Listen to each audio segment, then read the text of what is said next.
I love a good pie, but I have to admit sometimes in the summer, making a whole pie in the oven, heating up the kitchen, making a full crust and rolling it out just sounds like a little bit too much work. I know, I think something's too much work. Don't worry, I get to those times too. And that is why this simple icebox pie is one of my favorite summer go-tos.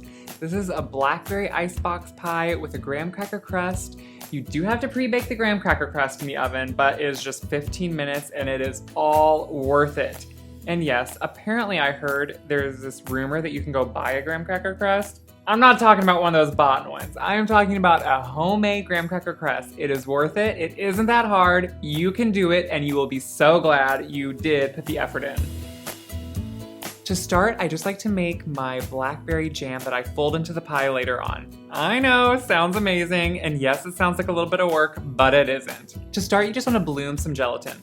That is not that technical, it just means putting some dry gelatin on top of a liquid, and that absorbs the liquid and helps it bloom into the liquid. So I'm just taking a little bit of blackberry liqueur, and if you don't want to use liqueur, you do not have to. It is a small amount, don't worry, but you could also use lemon juice. Just put the blackberry liqueur in a bowl and then sprinkle your gelatin over the top. You want to sprinkle it lightly so it evenly coats the top of the liquid, and then it is going to slowly absorb into that liquid. Set that aside, and then you can put a little bit of lemon juice and some cornstarch right into your little kettle. Just whisk that together till it's completely dissolved. This is also going to help thicken it and give it a little bit of body. Once that's dissolved, you can just place in your fresh blackberries. You could interchange this with raspberries, but I just think blackberries are so delicious and I love to use them. Then place in a little bit of sugar and place it on the stove. Place it over medium-high heat and then just smash it a little bit so the blackberries really release their juices and start to break down. Stir it every so often while it's coming up to heat, and then once it is at a simmer and there are bubbles throughout, you know the cornstarch will be fully activated and you can remove it from the heat.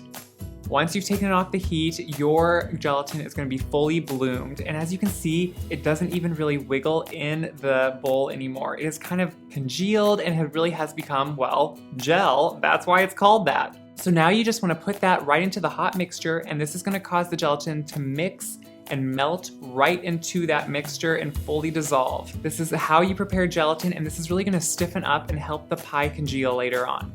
Stir the gelatin in and make sure it's completely dissolved, and then just set it aside to cool completely to room temperature. Now in the bowl of a food processor, you can just start making your graham cracker crust. I know it sounds so easy to go buy one, but honestly, there are two reasons I don't like to. One, I really do think everyone has the tools and ability to make their own, and while it seems easier to go buy one, the ones that are pre-bought, they are actually always a little bit smaller than recipes call for, so you're gonna be ending up with way too much filling and a small pie. And if I'm gonna be making a pie, I don't want a small pie, I want a beautiful, deep, homemade pie. Second, they do taste better when you make them at home. They have a little bit more of that wonderful graham flavor, and they really are just worth it. So please bear with me and make it. Put your graham crackers, just lightly crush them into the bowl of a food processor, and then pulse it until they are starting to break down, and then you can just put it on high and let them break down to a fine crumb. Once they're broken down, you just want to add some sugar, and I know you're gonna say, aren't graham crackers already sweet? They don't need sugar. But they do. Sugar is extremely important in a graham cracker crust, or any cracker crust, because as it bakes in the oven, the sugar melts and then hardens when it cools and really helps hold the pie shell together. And it really isn't that much sugar when you break it out per serving, I promise. Put the sugar in, pulse it to combine, and then just pour in some melted butter. This also is gonna help you press it in and really hold it together. Once your butter and everything is completely combined, you can just dump it right into your pie dish. And then even it out with your fingers, slowly working it up the sides to try to get it even. Once you kind of have it around even, I really think it's just easiest to use the bottom of a half cup or 1 cup measuring cup. This is just the easiest way and gives you a nice flat surface to press it down in. You can just use your fingers or hands if you want to, but it won't be quite as even than if you would just use a measuring cup. Make sure to press very hard on the sides and bottom. The harder you press, it will really help the pie shell hold together. So you want to work around the edges with your finger going around the rim and making sure you have a nice rim that is very hard and pressed together and a good solid bottom. It is worth the time and effort to put a little bit more work into pressing in your pie shell, because then when it comes out of the oven, it is going to be so perfect and look gorgeous, and everyone's going to ask you how you got such a perfect looking shell, and you are just going to say you have all the skills, because you do. Once it's pressed in there, just put it into your preheated oven and then let it bake for about 15 minutes. It's going to be lightly toasted golden and just begin to smell. You can remove it and let it cool completely before moving on. When it cools completely, you are really going to notice that it really hardened and crisped up, and that is exactly what you want. Once your pie shell is completely cooled and your blackberry jam is completely cooled to room temperature, you can move on to start assembling the filling of this wonderful pie. To start, I just like to whip my whipped cream. You can whip your cream however you're used to. I like to do it in the bowl of an electric mixer, but you can do it by a hand mixer, or hey, if you have the muscles, you can do it by hand. Just put in a little bit of vanilla. It really does help to flavor it, but it does not need sugar because it's going to be sweetened with that wonderful blackberry mixture. Start whipping it on low and then start turning it up as it gets frothy, and then turn it on to high and whip it until it's at very stiff peaks. Once it's at stiff peaks, you can remove it from the mixer and set it aside. Put it into a small bowl if you don't have another bowl to use with your mixer, and then put the bowl right back on the mixer. Now just add your room temperature, and it is so important it is room temperature, cream cheese. If it isn't, you're gonna get all those little lumps and it's kind of gross and you don't wanna do that. So just put in your room temperature cream cheese into the bowl and then whip it around just to make sure it's completely smooth and broken up. Scrape down the sides of your bowl and then add some of your blackberry mixture.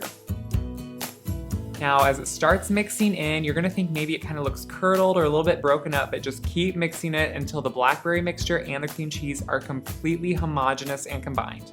They will, I promise. But that is why it is important to have that room temperature cream cheese.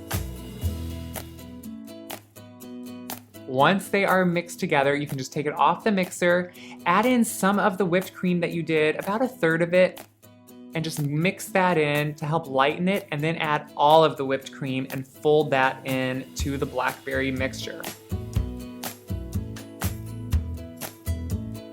Once your whipped cream filling is ready to go, you can just put a little bit of that blackberry mixture right into the bottom of your pie shell. This is going to congeal with the gelatin you added and have this wonderful blackberry jam layer in the bottom of the pie, and it is going to be amazing and the perfect surprise when you cut one of these beautiful pieces.